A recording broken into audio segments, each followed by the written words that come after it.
Hello, my name is Omar Rampersad. It is November 20th at 2:44 p.m. here in Toronto, 2016, of course. So I'm going to talk about the continuation of the story of being targeted. Um, and The last video I talked about the second company in which I was targeted. So I'm just going to continue on from there. So the last video I briefly went through the team that was put together by this main person who was responsible for surveilling me based on some sort of a contract that was in place. So there was a three-time rule that was being talked about in the company before I left, and I think I spent about 7 months there. So the three times rule was that if you were to get three postings, and that meant calling the cops or calling EMS and have the EMS uh, come to my home and check me out because something was wrong with me under the Mental Health Act. If you did that three times, then it became a reportable issue. So it could be either included in the report or it would somehow become a permanent record for me. So you could well imagine that all sorts of activities would take place to get information, um, quote unquote evidence, I should say, not information, to ask the EMS or the police to come and check me out. I'm not eating properly. I missed lunch. I was late. Looked sad. Stuff like this. So if I was reported on to be looking sad three times in a row, then you get it posted, quote unquote. I heard that term quite a bit. So there was a report that was being compiled and submitted, and I'm assuming at this point that there was some sort of a city agency involved. So I stayed at the second company about 7 months, and I moved around quite a bit. And in all the companies, the same pattern repeated. There seemed to be a person who put their name on the account, quote unquote, whatever that meant, and that person was the person who was responsible for reporting. So then he would put the word out that I am supposed to be surveilled, that here is the report, and by that time I would have been reported on for so long and put back into the system with all these reports made by all the different people who took on that responsibility, that if by company number 8 you'd have a binder of maybe 100 pages saying all sorts of things about me. She steals. So on top of being a suspected prostitute and solicitation, I steal. I'm mentally retarded, emotionally perturbed. I stalk, and all of a sudden I act up. I'm unstable. I could be violent, and on and on and on and on and on and on and on. So every time I moved, the contract would either end or the contract would be leased out, quote unquote, to the party at the company at which I was working at that time. So this was terrorization. It's the only word I could think of. I was stalked, I was surveilled, I was insulted, I was ostracized, and the surveillance took the form of silhouette, my silhouette form, and I could only think of this as some sort of a program that allowed that to happen, some sort of a monitoring system that looks at you, silhouette form, and tracked throughout the building as well as outside. And that could only be done via satellite, I'd imagine. So you'd have males who'd come forward and say, yeah, I'm going to monitor this person. And you'd have males tracking you in the bathroom and looking at your silhouette form in the bathroom. So you had absolutely no privacy. How clear this image is on the computer how naked you are on the computer, I mean, I'd imagine that you would be looked at as if you had absolutely no clothes on. So again, no privacy. So the assumption is that if I was a prostitute, why are you so concerned? You're a prostitute. And there was talk about my putting myself on videos on the YouTube and compromising situations, which I've never done, ever. I've never even taken a naked picture of myself on any sort of a camera, still video, otherwise, never. So I'd imagine that with technology, you can make someone's clothes disappear and put it on the YouTube and as a naked person, and the person would be seen to be nude.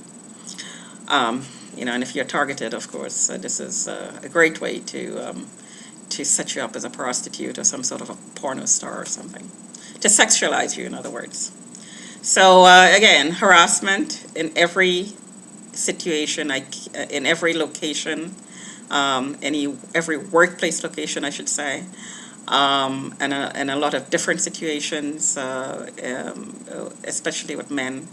And then I worked in a call center in one instance where there was one instance where I was stalked by people of different faith, Sharia, Muslim faith, and who was very, very, very insulting. And I did not feel safe at all.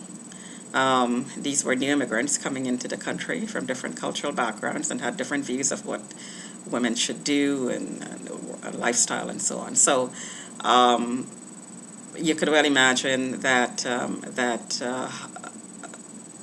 this difference in cultural beliefs, how that would translate into treating a prostitute, for instance.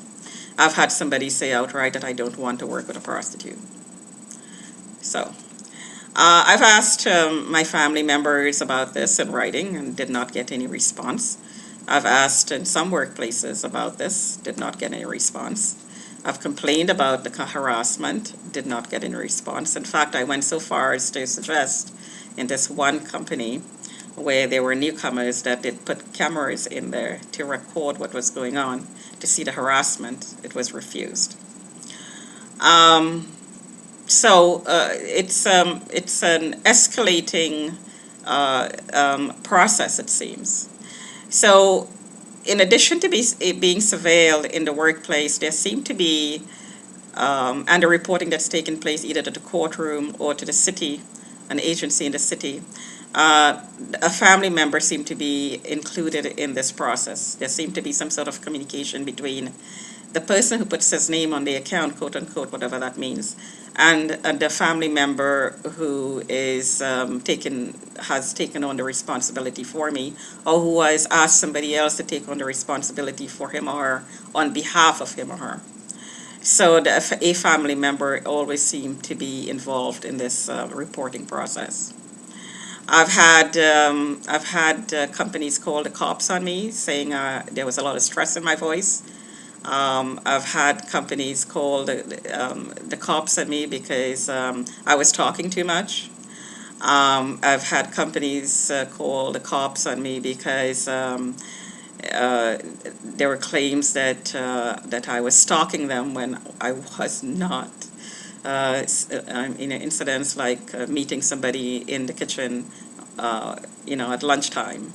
But the same person would be there. It'd be interpreted as my going to the kitchen when the person is there. So I was, quote unquote, stalking them.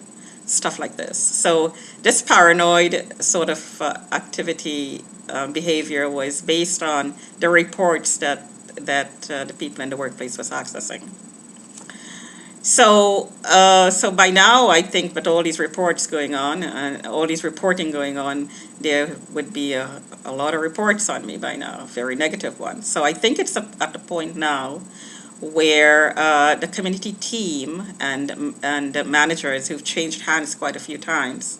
So if you've changed managers quite a few times, each one of these managers are getting the opportunity to surveil you as if you were naked and in the bathroom and the bedroom, so you have no privacy. So each one of these person, male and female, has very private information about you and who are looking at you as you sleep, as you go to the bathroom. So it's almost like living with a mate. Disgusting as that may sound, you would think that the person is almost like a wife or a husband to you. So it is absolutely disgusting. The practice is absolutely disgusting in my point from where I'm sitting.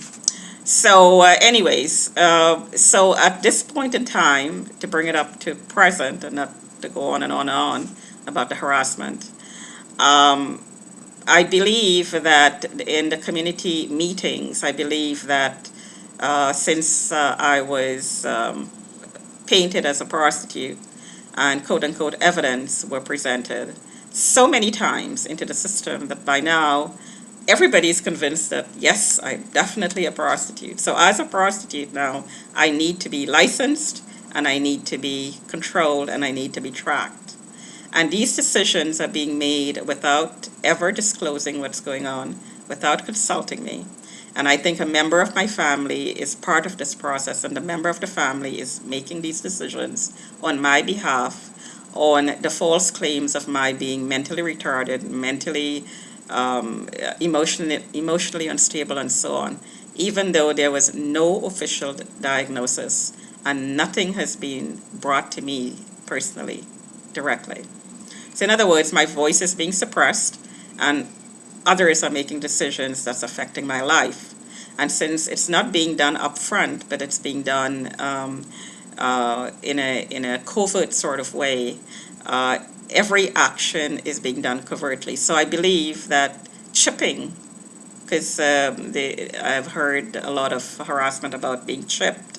You're going to be chipped, somebody would say as they pass by. You're going to be tracked. We're going to have a license for you. We're going to take away your car and we're going to vote on it. We get a say in your life. You don't run your life anymore. We do. So obviously, the community is taking part in this process. So there was a comment of my being chipped.